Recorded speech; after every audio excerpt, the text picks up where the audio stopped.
Friends good evening. आज हम start करेंगे टेस्ट नंबर 18 और इस टेस्ट में मैं आपको 28 अच्छे क्वेश्चंस आपको करवाऊंगा जो आपके बोर्ड एग्जाम के लिए काफी इंपॉर्टेंट होने वाले हैं। देखो फर्स्ट क्वेश्चन में क्या कहता है आपको, a car takes 2 hours to reach a destination. Destination क्या होती है? हमारी मंजिल, यानी कि जहाँ पे हमारे को जाना है उस जगह को डेस्टिनेशन बोलते हैं।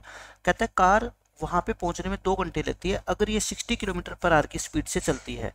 तो बताओ अगर ये 80 किलोमीटर पर आवर की स्पीड से चले तो उसी जगह पे उसी डेस्टिनेशन पे पहुंचने में ये कितना टाइम लगे। देखो आपको ये पता है कि इस क्वेश्चन में दो चीजें हैं, एक क्या है टाइम और एक क्या है स्पीड। और टाइम और स्पीड का रिलेशन आपस में क्या होता है? इनवर्स रिलेशन होता है। क्यों? क्योंकि अगर आपकी स्पीड कम होगी तो आपको टाइम ज़्यादा लगेगा और अगर आपकी स्पीड ज़्यादा होगी तो उतनी ही डिस्टेंस कवर करने में आपको टाइम क्या लगेगा? कम लगेगा। पहले टाइम कितना लगता है? 2 आवर्स लगते हैं। कब? जब आपकी स्पीड कितनी है? 60 किलोमीटर पर आवर। अब स्पीड कहता है बढ़ा के हमने कितनी कर दी? 80 कर दी। अगर स्पीड आप बढ़ाओगे ना तो टाइम ऑब्वियसली क्या है? कम लगेगा। टाइम कितना लगेगा हमें पता ही नहीं है, हमने मान लिया कितना टाइम लगेगा? एक्स आर लगेगा। ठीक है, हम क्या लिखेंगे? It is inverse relation. Inverse relation है या इनवर्स प्रोपोर्शन कह दो। अब क्या लिखेंगे हम? देखो इनवर्स में क्या होता है, ये 2/x लिख दो और इक्वल का साइन लगाओ और इसको रिवर्स कर दो, है ना। 80 बाय क्या कर दो? 60। अब आप चाहो तो इसको ना कट भी कर सकते हो, 20 पे काट दो, 23 जा 24 जा। अब क्रॉस मल्टीप्लाई करो, देखो कितना आ गया? ये 4x आ गया और 2 3 जा कितना होता है? 6। x कितना आ गया अपना? 6/4। 2 पे काटोगे 3/2 और 3/2 का मतलब क्या होता है? 1.5 होता है। तो 1.5 आवर यानी कि 1.5 घंटा हमारे को अब लगेगा इसी डिस्टेंस को ट्रेवल करने में। सेकंड क्वेश्चन देखो क्या कहता है, एक ट्रेन है जो एक यूनिफॉर्म स्पीड से चल रही है, मतलब कि एक जैसी स्पीड से चल रही है और स्पीड कितनी है? 75 किलोमीटर पर आवर। तो बताओ वो कितनी दूर ट्रेवल करेगी, यानी कि कितनी दूर चली जाएगी 20 मिनट्स में। आप ये बताओ 1 घंटे का मतलब क्या होता है? 1 घंटे का मतलब होता है 60 मिनट। सब बच्चे जानते हैं कि 1 आवर इक्वल टू होता है 60 मिनट। यानी अपने को ये गिवन है क्वेश्चन में कि वो ट्रेन या वो जो ट्रेन है वो 1 घंटे में 75 किलोमीटर जाती है। या मैं ये कह दूं कि यहाँ पे क्या लिख दो आप, देखो टाइम और यहाँ पे क्या लिख दो? डिस्टेंस। टाइम कितना है? 1 घंटा। 1 घंटे का मतलब होता है 60 मिनट। यानी कि 60 मिनट की अगर हम बात करें तो वो ट्रेन जाती है कितनी? 75 किलोमीटर दूर। लेकिन अब पूछा इसने बताओ 20 मिनट्स में कितना दूर जाएगी। तो मैं क्या कहता हूँ 20 मिनट्स में निकाल देंगे कितना दूर जाएगी, मान लेते हैं x किलोमीटर मान लो। ये कैसा रिलेशन है? डायरेक्ट है कि इनवर्स है? आप सोचोगे। देखो एक फिक्स स्पीड से आप चल रहे हो, अगर टाइम ज़्यादा आपके पास होगा तो आप ज़्यादा दूर जा पाओगे और अगर आपके पास टाइम कम है तो आप कम दूर जा पाओगे। ठीक है, तो यानी कि ये क्या है? It is direct proportion. ये डायरेक्ट प्रोपोर्शन का केस है, यानी कि एक चीज बढ़ेगी तो दूसरी भी बढ़ेगी और एक चीज घटेगी तो दूसरी भी घटेगी। प्रोपोर्शन लिख देता हूं मैं यहाँ पे, प्रोपोर्शन।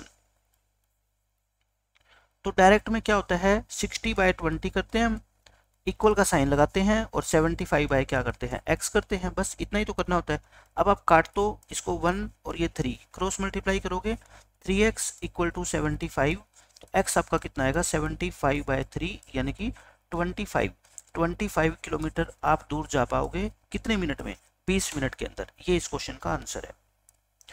थर्ड क्वेश्चन देखो, ऐसे 2 पॉइंट लिखने हैं आपको जो वाई एक्सिस पे लाई करते हो। आप ये चीज तो याद रख लो कि जो पॉइंट वाई एक्सिस के ऊपर लाई करता है ना उसमें एक्स की वैल्यू क्या होती है? 0 होती है। ठीक है, ये 2 पॉइंट है। पहले वाला पॉइंट क्या होगा? 0, पहले वाला कोऑर्डिनेट। और y की जगह आप कुछ भी लिख दो, 1 लिख दो, 2 लिख दो, ठीक है, और लिख दो, 03 लिख दो, 04 लिख दो, 05 लिख दो। ये सारे के सारे पॉइंट कहाँ पे लाई करेंगे? These points lie on Y axis. Y axis के ऊपर एक्स कोऑर्डिनेट की वैल्यू क्या होती है? हमेशा 0। और आपको अगर ये पूछ ले पेपर में कि any 2 points which lie on x axis, which lie on x axis, तो देखो एक्स एक्सिस के ऊपर जो कोई भी पॉइंट लाई करेगा ना उस पर वाई की वैल्यू हमेशा क्या होती है? 0। जैसे ये पॉइंट है, वाई की वैल्यू दूसरे नंबर पे लिखते हैं, ये 0 होगी। यहाँ पे 1 लिख दो, 2 लिख दो, 3,0 लिख दो, 4,0 लिख दो, 5,0 लिख दो। ये सारे के सारे पॉइंट कहाँ पे लाई करेंगे? एक्स एक्सिस के ऊपर लाई करेंगे। ठीक है, आपसे अगर पेपर में पूछ ले कोऑर्डिनेट्स बताओ ओरिजिन के, कोऑर्डिनेट्स ऑफ ओरिजिन, ओरिजिन क्या होता है बताओ? ये जो एक्स एक्सिस और वाई एक्सिस जहाँ पे एक दूसरे को इंटरसेक्ट करते हैं यानी कि कट करते हैं, यहाँ पे x भी 0 होता है और y भी क्या होता है, 0 होता है, तो कोऑर्डिनेट्स ऐसे लिखते हैं, ठीक है, 0,0। तो ये ओरिजिन के क्या हो गए, आपके कोऑर्डिनेट्स हो गए। तो मैंने एक क्वेश्चन के जरिए आपको 3 क्वेश्चन समझा दिए। इसमें आपसे ये कहा गया है कि विदाउट एडिंग, यानी कि ऐड नहीं करना आपको, और ये सम फाइंड करना है। देखो कोई भी बच्चा ऐसे तो कर ही सकता है कि 1 + 3 कितना होगा 4, 4 + 5 कितना होगा 9, 9 + 7, फिर ऐसे ऐड करता जाएगा, एडिशन वो कर सकता है, ठीक है, लेकिन आपको ऐसा नहीं करना। पेपर में ये क्वेश्चन आएगा, आप लिखोगे एज इट इज, कॉपी करोगे आप, पहले तो एज इट इज क्या करना है आपने, कॉपी करना है। ये सारे के सारे क्या है, देखो ओड नंबर है ना, फर्स्ट के 10 ओड नंबर है, ये काउंट करना, 1 2 3 4 5 6 7 8 9 10, ये 10 ओड नंबर है ना। तो इसका समीशन पता है क्या आएगा, एडिशन 10 का स्क्वायर आएगा, यानी कि 100 इस क्वेश्चन का क्या आ जाएगा, आंसर आएगा, ठीक है। मैं एक और एग्जांपल आपको देके दिखाता हूँ। जैसे मान लो आपको मैं कह दूं 1 + 3 + 5 + 7, इसको ऐड करके बताओ आप मेरे को कितना आएगा। तो आप बोल देना कितने नंबर है, 1 2 3 4, तो ये 4 का स्क्वायर, यानी कि इसका आंसर कितना आएगा, 16 आएगा, ठीक है। कैसे देख लो, 1 + 3 + 5 + 7, 1 + 3 कितना होता है 4, 5 + 7 कितना होता है 12, और 4 + 12 कितना होता है 16। आंसर तो वही आना है, लेकिन आपको डायरेक्ट ऐड नहीं करना, आपको ये प्रॉपर्टी लगानी है, ठीक है। जैसे मैं आपको एक और एग्जाम्पल दे देता हूँ, 1 + 3 + 5 + 7 + 9, इसका आंसर कितना आएगा, 1 2 3 4 5, ये 5 ओड नंबर है, तो इसका आंसर कितना आएगा आपका 25, यानी कि 5 का स्क्वायर। तो इस तरह का क्वेश्चन भी एग्जाम में आपके पूछा जा सकता है। ये बहुत इंपॉर्टेंट क्वेश्चन है। इसमें कहता है आपको एक पाइथागोरियन ट्रिपलेट बताना है जिसका स्मॉलेस्ट मेंबर, सबसे छोटा मेंबर कितना हो, 8 हो। मैंने आपको क्या बता रखा है, एक मेंबर आपको दे रखा हो। पाइथागोरियन ट्रिपलेट बस आप मेरे को बता दो कि हम कैसे लिखते हैं पाइथागोरियन ट्रिपलेट को, 2m, m² + 1, m² - 1, आगे पीछे करके लिख दो, उससे कोई फर्क नहीं पड़ता। ये क्या होता है, आपका पाइथागोरियन ट्रिपलेट होता है, ठीक है। इसका एक मेंबर 8 है, मैं मान लेता हूँ ये 2m को मान लिया करो, लेट कर लो आप, 2m को कितना मान लो 8, तो फिर बताओ मेरे को आप m कितना आ गया, 8/2 यानी कि 4, m4 आ गया। देखो आपको 3 मेंबर निकालने होते हैं, एक तो हमने ये निकाल ही दिया, क्वेश्चन में दे रखा था, हमने एक ये निकालना है और एक ये निकालना है। m4 आ गया, तो m² बताओ कितना आएगा, 4 का स्क्वायर यानी कि 16, m² कितना आ गया अपना 16 आ गया। सो अपने को एक बार क्या निकालना है, m² में एक ऐड करना है और एक बार m² में से एक माइनस करना है। तो 16 में ऐड करोगे 1 तो कितना आएगा आपका 17, और 16 में से एक माइनस करोगे तो कितना आएगा 15। तो देखो 2 मेंबर हमने निकाल दिए, कौन कौन से, एक ये और एक ये। सो हम लिखेंगे Pythagorean triplet is equal to, एक मेंबर क्वेश्चन में दे रखा है वही लिख दो, और जो 2 आपने निकाले हैं वो लिख दो, ठीक है, 8, 15 और 17, और ये इस क्वेश्चन का क्या है, आंसर है बस। इसमें कहता है आपको स्क्वायर निकालना है 46 का विदाउट एक्चुअल मल्टीप्लिकेशन। देखो अगर आपको सिर्फ आंसर ही पता करना है, ये क्वेश्चन अगर आपको क्या है, अगर एमसीक्यूज में आ जाए तो 46 का स्क्वायर क्या होता है, 46 को 46 से मल्टीप्लाई करो, ये कितना आ गया आपका, ये आपका आ जाएगा 6 चौके 24, 2 और 18, और ये 6 11 और 21, 2116 आ गया है ना। ये क्या आ गया आपका 2116, लेकिन आपको इस तरीके से नहीं निकालना, कहता है मल्टीप्लाई तो करनी ही नहीं है आपको, एक्चुअल मल्टीप्लिकेशन नहीं करनी, 46 का स्क्वायर फाइंड करना है। 46 को पता है क्या लिख दो, 40 + 6 का होल स्क्वायर लिख दो, ठीक है, लिख दिया। अब a + b होल स्क्वायर की आइडेंटिटी क्या होती है, फर्स्ट वाली टर्म का स्क्वायर प्लस सेकेंड टर्म का स्क्वायर प्लस 2 × 2 ब्रैकेट लगा लो, एक फर्स्ट टर्म और एक क्या होगी आपकी सेकेंड टर्म। सोल्व करो, इसका स्क्वायर कितना होता है बताओ, 4 का स्क्वायर होता है 16, और एक 0 है उसका स्क्वायर करेंगे 2 हो जाएगी, ये 36, और ये 2 4 जा 8, 8 6 जा 48, 48 और एक 0 लगा दो, ठीक है। तो आपका देखो ये कितना आंसर आ गया, 1600, और ये कितना आ गया 2080 आ गया, और इसमें 36 और ऐड करोगे तो 2116, और ये इस क्वेश्चन का क्या है आपका आंसर है 2116, ये इस क्वेश्चन का आंसर आएगा। तो बिल्कुल आसान क्वेश्चन है। इसमें आपसे कहा गया है एरिया निकालो रेक्टेंगल का जिसकी लेंथ और ब्रेड्थ 3x और 6z है। देखो आप क्या करोगे, एक रेक्टेंगल बना लो, इसकी लेंथ कितनी है 3x और ब्रेड्थ कितनी है आपकी 6z। आप मुझे बस ये बता दो एरिया ऑफ रेक्टेंगल होता क्या है, एरिया ऑफ रेक्टेंगल क्या होता है, लेंथ इंटू ब्रेड्थ होता है। एक कितनी है लेंथ बताओ 3x, और इनटू इनटू की जगह आप क्या लगा दिया करो, ब्रैकेट लगा दिया करो सीधा, ठीक है। और ब्रेड्थ कितनी है 6z। अब देखो कई बच्चे क्या करते हैं, इसका डायरेक्ट आंसर लिख देते हैं, लेकिन एग्जामिनर आपके उस क्वेश्चन को गलत कर देगा। आपको क्या करना होता है, 3 और 6 को मल्टीप्लाई करके पहले ऐसे लिखा करो, ठीक है, फिर ब्रैकेट लगाया करो, फिर x और z की मल्टीप्लाई ऐसे लिखा करो। अब अगले स्टेप में आंसर लिखो, 6 3 जा 18 और x को z से मल्टीप्लाई करोगे तो xz आएगा, ठीक है। ये अपना इस क्वेश्चन का क्या है, आंसर है। ये इंपॉर्टेंट क्वेश्चन है आपका। इसमें कहता है find the smallest number which is completely divisible by 8 15 and ये स्मॉलेस्ट स्क्वायर और लगा लो इसमें, smallest square number. Square number का मतलब होता है परफेक्ट स्क्वायर नंबर आपको निकालना है जो इन तीनों से क्या हो जाए, पूरा पूरा डिवाइड हो जाए। तो मैंने 8th चैप्टर जो आपको पढ़ाया है, 6th चैप्टर, उसमें कंप्लीट कॉन्सेप्ट समझाया है। पहले आप क्या करोगे, इनका एलसीएम निकालोगे, 2 पे काट दो इसको, फिर क्या कर दो, फिर 2 पे डिवाइड कर दो, फिर 5 पे कर दो।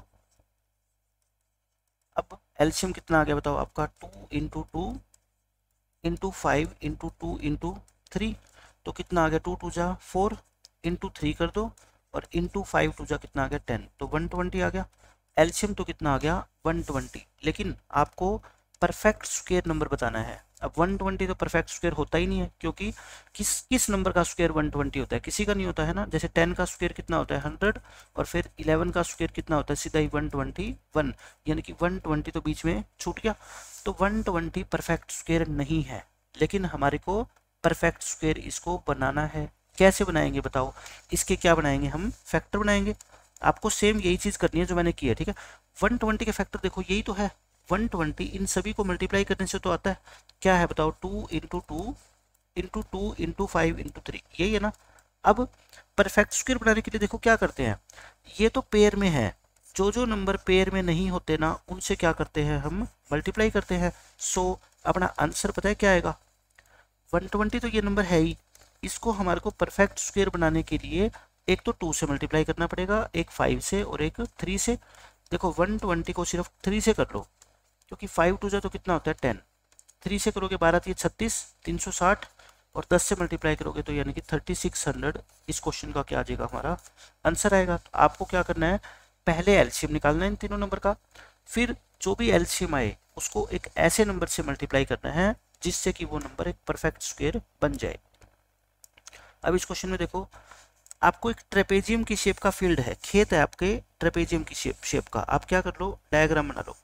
डायग्राम मैं आपको कहता हूँ बार बार कि हर क्वेश्चन के अंदर आपको बनाना ही बनाना है मेंसुरेशन में, ठीक है। ये मान लो आपने नाम दे दिया ABCD, ये खेत है आपका। इसमें कहता है इसका एरिया कितना है 480, इसका एरिया कितना है बताओ आप, 480 मीटर स्क्वायर है।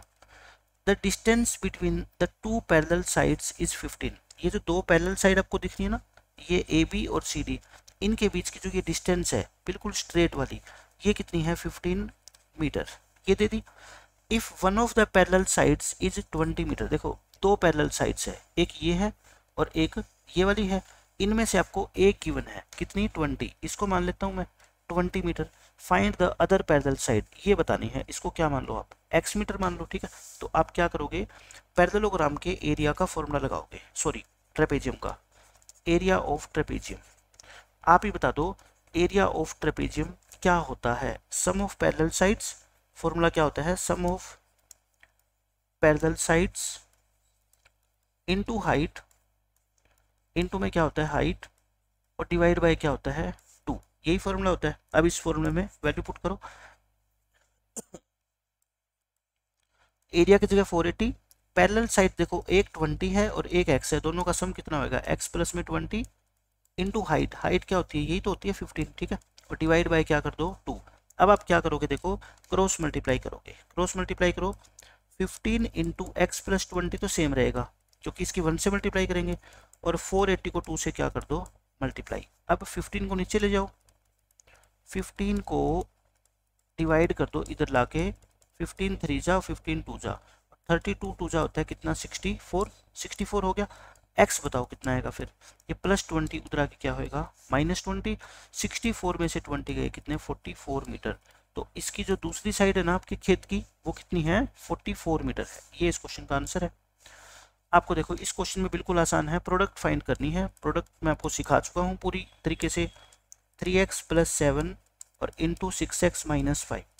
जैसे मैं लिख रहा हूँ ना, आपको एग्जाम के अंदर वैसे लिखना है, इस तरह से स्टेप बना के, ठीक है। पहले क्या करोगे, 3x की मल्टीप्लीकेशन इस पूरी ब्रैकेट से करो, यानी कि 3x की मल्टीप्लाई करेंगे हम किससे, 6x माइनस 5 से। फिर बीच में साइन प्लस का लगाएंगे। फिर क्या करेंगे, इस 7 की मल्टीप्लाई करेंगे हम किससे, 6x माइनस 5 से। अब मल्टीप्लाई कर लो बस। देखो 3x की मल्टीप्लाई इससे करो, 6 3 जा 18, x की x से करेंगे एक्स स्क्वायर। इसकी इससे करो 3 5 जा 15 x। इसकी 7 की इससे करो 42x और माइनस 7 5 जा कितना होता है 35। अब लाइक टर्म को ऐड कर दो, ये दोनों लाइक टर्म है ना। प्लस के 42x है और माइनस के 15। 42 में से 15 गए 27, 27x आ गई, तो प्लस के 27x आएगी और माइनस के 35 है ही। और यही इस क्वेश्चन का क्या है, अपना आंसर है। बिल्कुल बेसिक क्वेश्चन था। सेकंड पार्ट देखो इस क्वेश्चन का क्या कहता है, प्रोडक्ट फाइंड करनी है आपको। निकाल लेते हैं, ए क्यूब प्लस में बी और into a plus B square. तो तरीका क्या बताया था अभी मैंने आपको, इस ए क्यूब की मल्टीप्लाई करेंगे इस पूरी ब्रैकेट से, यानी कि ए प्लस बी स्क्वायर से। फिर बी की मल्टीप्लाई करेंगे हम इस पूरी ब्रैकेट से, यानी कि ए प्लस बी स्क्वायर से। अब आप इसको मल्टीप्लाई करो, ए क्यूब की मल्टीप्लाई ए से करो, पावर कितनी होगी 4, क्योंकि इसकी पावर 1 होती है, दोनों क्या हो जाएगी ऐड। ए क्यूब की मल्टीप्लाई बी स्क्वायर से करो तो ए क्यूब बी स्क्वायर ही आएगा। बी की मल्टीप्लाई ए से करो ए बी आएगा, और बी की मल्टीप्लाई बी स्क्वायर से करो बी क्यूब आएगा, है ना। तो आपका ये इस क्वेश्चन का क्या है, आंसर है, ठीक है।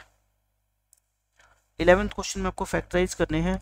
इसमें हमें क्या करना होता है, मिडिल टर्म को स्प्लिट करना है। स्प्लिट का मतलब उसको ब्रेक करना है। ये जो मिडिल टर्म आपको दिख रही है ना, बीच वाली टर्म 6p, इसके 2 टुकड़े बनाएंगे। कैसे बनाएंगे, आप मेरे को ऐसे 2 नंबर छांट के बता दो। ऐसे 2 नंबर सोच लो आप अपने दिमाग में, जिनकी प्रोडक्ट हम करें, जिनकी हम क्या करें, प्रोडक्ट करें, वो तो 8 आए, और जिनका सम करें तो वो कितना आए आपका 6 आए। ऐसे 2 नंबर सोचो, जिनको ऐड करें तो 6 आ जाए, जिनको मल्टीप्लाई करें तो 8 आ जाए। तो आप कहोगे सर 4 और 2 सोच लो, 4 और 2 है ना, क्योंकि 4 और 2 को प्लस करेंगे तो 6 आएगा और मल्टीप्लाई करेंगे तो कितना आएगा 8, और वही हमारे को चाहिए यहाँ पे। तो बताओ आप क्या करोगे, सॉरी x नहीं है क्वेश्चन में, क्या है p है वेरिएबल, तो p लिख देते हैं, p स्क्वायर प्लस इस 6p के 2 टुकड़े कर दो। कौन कौन से, एक 4 और एक 2, यानी कि एक 4p और एक क्या कर दो 2p, बाकी सब कुछ सेम। अब 2 ब्रैकेट लगाओ, यहाँ p लिखो यहाँ p लिखो। आपने क्या क्या सोचे थे बताओ, 2 टुकड़े, एक 4 और एक 2, प्लस का 4 और प्लस के 2, और यही इस क्वेश्चन का क्या है, आपका आंसर है। बिल्कुल बेसिक तरीके से मैंने आपको समझाया है और आसान क्वेश्चन है ये। ऐसे ही देखो सेकंड पार्ट। सेकंड पार्ट में p स्क्वायर प्लस में 12p प्लस 32। आपका काम सिर्फ ये मेरे को बताना है कि ऐसे 2 नंबर बताओ जिसकी हम मल्टीप्लाई करें, यानी कि प्रोडक्ट करें तो वो आए 32, और जिनको हम प्लस करें आपस में तो वो कितना है आपका 12, यानी कि उनका सम कितना है 12। अब सबको पता है ऐसे 2 नंबर 8 और 4 होते हैं, है ना, क्योंकि 8 और 4 को ऐड करेंगे तो 12 आएगा और मल्टीप्लाई करेंगे तो कितना आएगा 32, और देखो वही चाहिए अपने को। तो मैं इस मिडिल टर्म को स्प्लिट कर देता हूँ, कैसे, प्लस 8p और प्लस के 4p। अब आपको क्या करना है, बड़ी ब्रैकेट लगाओ 2। अब अंदर क्या लिखना है आपको बताओ, यहाँ पे भी p, यहाँ पे भी p। एक नंबर आपने सोचा प्लस का 8, तो प्लस का 8 लिख दो, एक प्लस का 4, एक प्लस का 4 लिख दो, और ये क्या आ गया अपने इस क्वेश्चन का आंसर आ गया बस। 12th क्वेश्चन में कहता है एक पाइथागोरियन ट्रिपलेट लिखो जिसका एक मेंबर कितना हो 6 हो। तो बहुत आसान क्वेश्चन है ये तो। पाइथागोरियन ट्रिपलेट क्या होता है बताओ, 2m m square minus 1 m square plus 1, यही होता है पाइथागोरियन ट्रिपलेट, ठीक है। आगे पीछे कोई भी लिख सकते हैं, उससे कोई फर्क नहीं पड़ेगा। मैंने आपको क्या बताया हुआ है, ये 2m जो है ना, इसको मान लिया करो जो भी नंबर आपको गिवन है, यहाँ से क्या निकाल लो, m निकाल लो 2 से डिवाइड करके। m कितना होएगा बताओ आपका 3, m कितना होगा आपका 3। अब आपको निकालना है एक बार m स्क्वायर माइनस 1 और एक बार m स्क्वायर प्लस 1। बताओ m अगर 3 है तो ये क्या होएगा, 3 का स्क्वायर माइनस 1, यानी कि 9 माइनस 1 8। अगर m 3 है तो ये 3 का स्क्वायर प्लस 1, यानी कि 9 प्लस 1 कितना आएगा आपका 10, ठीक है। सो पाइथागोरियन ट्रिपलेट इज, ये ट्रिपलेट कितना आ गया बताओ। एक तो नंबर आपको क्वेश्चन में गिवन था 6, तो हमने निकाले एक कितना 8 और एक कितना निकाला हमने 10, और ये इस क्वेश्चन का क्या है, आंसर है आपका। इस क्वेश्चन में देखो क्या है, फैक्टराइज करने हैं। मैंने आपको बता रखा है जब भी 2 टर्म गिवन हो और बीच में साइन माइनस का हो, फैक्टराइज के लिए फॉर्मूला लगता है a square minus b square equal to a minus b into a plus b. तो लगा दो फॉर्मूला। आपको क्या करना होता है, इन दोनों टर्म को परफेक्ट स्क्वेयर बना के लिखना होता है। एक्स स्क्वेयर को एक्स का होल स्क्वेयर लिखो, 49 को 7 का क्या लिखो, होल स्क्वेयर लिखो। एक ही बात है, यहाँ तक तो कोई दिक्कत नहीं आपको। अब ब्रैकेट लगा दो 2, बीच में साइन क्या होता है, मल्टीप्लिकेशन का, ठीक है। यहाँ x है, x लिख दो, यहाँ पे भी लिख दो, यहाँ 7 है, यहाँ लिख दो, यहाँ पे भी लिख दो। एक बार बीच में क्या लगाओ, प्लस का साइन, और एक बार बीच में क्या लगाओ, माइनस का साइन, और आपका क्वेश्चन खत्म। सेकंड क्वेश्चन देखो, सेकंड क्वेश्चन में क्या है, आपको वही उसी तरीके से आपको फैक्टर बनाने हैं इसके। ये देखो, अब 64 क्या होता है, 8 का स्क्वायर होता है ना, 8x का होल स्क्वायर, और ये 9 का स्क्वायर होता है। बस 2 ब्रैकेट लगाओ, अंदर वाले नंबर्स लिख लो। क्या है बताओ, ये 8x है, 8x को यहाँ पे भी लिख दो, यहाँ पे भी। यहाँ कितना है 9, यहाँ पे भी लिख दो, यहाँ पे भी। एक बीच में साइन प्लस का और एक क्या, माइनस का। चाहे पहले प्लस लगा दो फिर माइनस, चाहे पहले माइनस फिर प्लस, उससे कोई फर्क पड़ता है नहीं। आपको वही प्रोडक्ट फाइंड आउट करनी है। देखो, जब भी प्लस माइनस का साइन हो ना, आपको प्रोडक्ट क्या निकालनी है, -4p इंटू 8q। अब सबसे पहले ये देखो कि जो हमारा आंसर आएगा उसका साइन क्या आएगा, प्लस का या माइनस का। आप है ना नंबर ऑफ साइंस गिन लिया करो, कितने साइन है माइनस के, एक है ना। आंसर किस में आएगा, माइनस में। अब क्या करा करो, 4 और 8 की मल्टीप्लाई करो, और इनटू p और q की मल्टीप्लाई करो, ठीक है। 8 4 जा कितना होता है 32, और p और q की मल्टीप्लाई क्या होती है, pq। यही हमारा क्या आ गया, इस क्वेश्चन का आंसर आ गया। बस सेकंड पार्ट देखो इसी क्वेश्चन का, second part, -8p into -7pq। देखो मल्टीप्लाई में माइनस माइनस क्या हो जाते हैं, प्लस। तो 8 इंटू 7, और ये क्या है आपका p, और ये क्या है आपका pq। 8 7 जा 56, और p की p से मल्टीप्लाई करोगे p स्क्वायर, और q अकेला है तो q को अकेला छोड़ दो। ये इस क्वेश्चन का हमारा आंसर आ गया। 15th में आपको रेशो निकालना है किसका, 80 पैसे और 4 रुपीज़। देखो रेशो में क्या होता है, दोनों टर्म्स की यूनिट सेम होनी चाहिए। ये अगर पैसे में है तो ये भी क्या होगी, पैसे में। और अपने को पता है 1 रुपया इक्वल होता है किसके, 100 पैसे के। तो फिर ये 4 रुपये किसके इक्वल होंगे बताओ, 400 पैसे के, है ना। 100 से क्या कर दो, इसको मल्टीप्लाई कर दो। अब आप लिखोगे रिक्वायर्ड रेशो। रिक्वायर्ड का मतलब होता है जो एग्जामिनर ने हमसे पूछा है, हम अब वो रेशो निकालने जा रहे हैं। एग्जामिनर ने क्या पूछा है, देखो आपसे, इसने पूछा है 80 पैसे ऊपर लिखो और 4 रुपये नीचे लिखो, है ना। 80 पैसे लिख दिए, 80, 4 रुपये में कितने पैसे होते हैं, 400 पैसे होते हैं। 1 0 से 1 0 कट गई, 8 1 जा 8 5 जा, आंसर कितना आ गया, 1/5। रेशो निकालना है तो रेशो कैसे लिखते हैं, 1:5। इस क्वेश्चन का क्या है, करेक्ट आंसर है। 16th क्वेश्चन में find the area of a parallelogram whose base दे रखा है अपने को और हाइट दे रखी है। तो क्या करो, आप डायग्राम बनाओ। एक ही फॉर्मूला होता है पैरेललोग्राम का, एरिया। ये बेस है और ये क्या होती है इसकी हाइट। बेस कितनी है बताओ, 13, और हाइट कितनी है, 7। तो एरिया ऑफ पैरेललोग्राम नोट कर लो, एरिया ऑफ पैरेललोग्राम, इसका फॉर्मूला होता है बेस इंटू हाइट। क्या होता है, बेस इंटू हाइट। बेस कितनी है 13, हाइट कितनी है 7। 13 7 जा 91 होता है, और एरिया निकालना है तो आंसर किस में आएगा, सेंटीमीटर स्क्वायर के अंदर। ये आपके इस क्वेश्चन का करेक्ट आंसर है।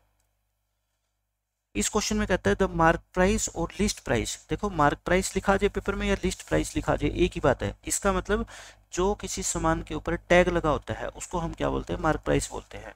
एक फ्रॉक खरीदी एक बच्ची के लिए, उसका जो मार्क प्राइस है वो 340 है।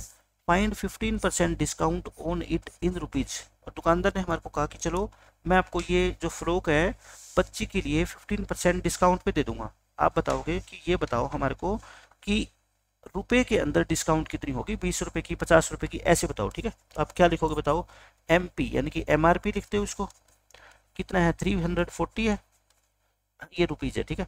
अब क्या लिखोगे बताओ, डिस्काउंट। डिस्काउंट कितनी है, 15% है। 15% किसका निकालेंगे, 340 का ही तो निकालेंगे। तो निकाल लो परसेंट, ऐसे निकालते हैं परसेंट 100 से डिवाइड करके। अब क्या करो, 0 से 0 कट गई, 5 पे काटो, 5 3 जा 5 2 जा 2 1 जा 17 2 जा, तो यानी कि 3 इंटू 17 कितना आ गया, 51 रुपीज़। तो 51 रुपये की हमने क्या दे दी, या दुकानदार ने हमारे को इस फ्रॉक के ऊपर छूट दिया, ठीक है। तो इस लेक्चर के अंदर हम इतने ही क्वेश्चन रखते हैं। नेक्स्ट लेक्चर के अंदर हम रिमेनिंग 11 क्वेश्चन करेंगे। टोटल आपके 28 क्वेश्चन हो जाएंगे और ये सारे के सारे क्वेश्चन आपके क्या है एग्जाम के लिए बहुत ज़्यादा इंपॉर्टेंट है।